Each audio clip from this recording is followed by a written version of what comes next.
Assalamualaikum warahmatullahi wabarakatuh.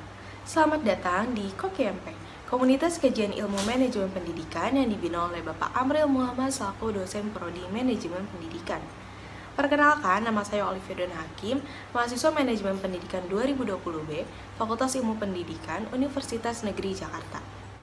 Materi yang akan saya paparkan bersumber dari buku riset pemasaran karya Mariana Simanjuntak. Pada kesempatan kali ini, saya akan membahas mengenai riset pemasaran di abad 21. Semoga video ini bermanfaat dan selamat menyaksikan.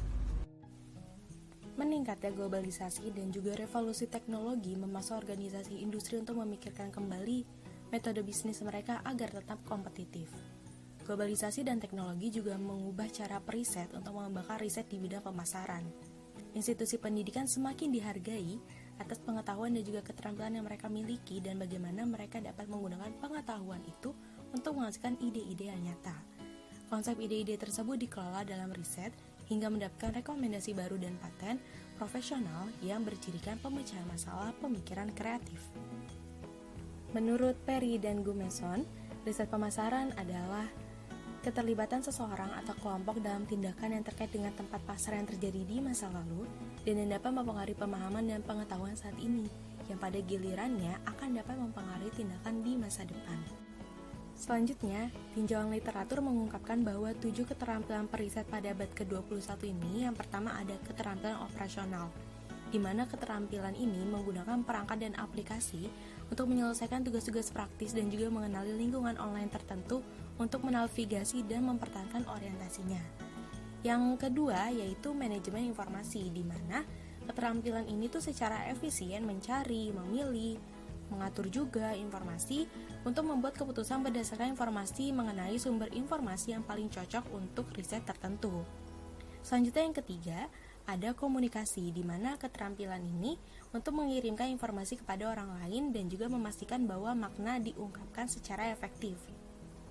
Kerangka keterampilan yang keempat yaitu kolaborasi, di mana keterampilan untuk mengembangkan jaringan sosial dan bekerja dalam tim untuk bertukar informasi, merundingkan kesepakatan, dan juga membuat keputusan dengan saling menghormati satu sama lain dalam rangka mencapai tujuan bersama.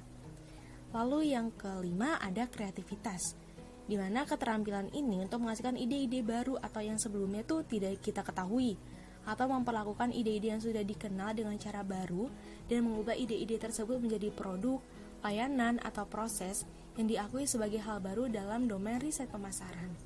Lalu selanjutnya ada berpikir kritis, di mana keterampilan untuk membuat penilaian dan pilihan berdasarkan informasi dan komunikasi yang diperoleh dengan menggunakan penalaran reflektif dan bukti yang cukup untuk mendukung riset.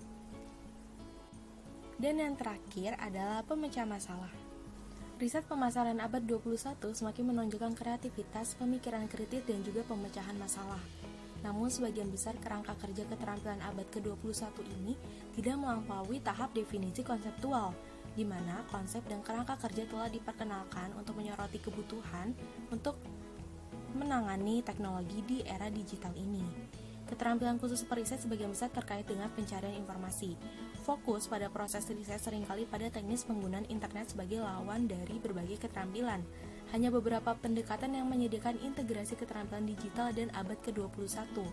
Oleh karena itu, tidak mempertimbangkan bagian digital sebagai prasyarat untuk mengidentifikasi penentu potensial keterampilan digital abad ke-21.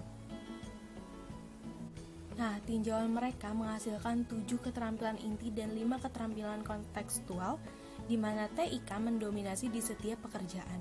Komponen digital terintegrasi dengan tuntutan abad ke-21. Keterampilan khusus dimaksud antara lain penggunaan TIK, teknis, manajemen informasi, komunikasi, kolaborasi, kreativitas, berpikir kritis, dan juga pemecahan masalah.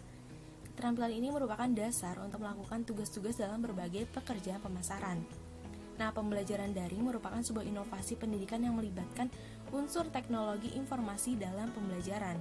Pembelajaran daring juga merupakan pembelajaran yang menggunakan jaringan internet dengan aksesibilitas.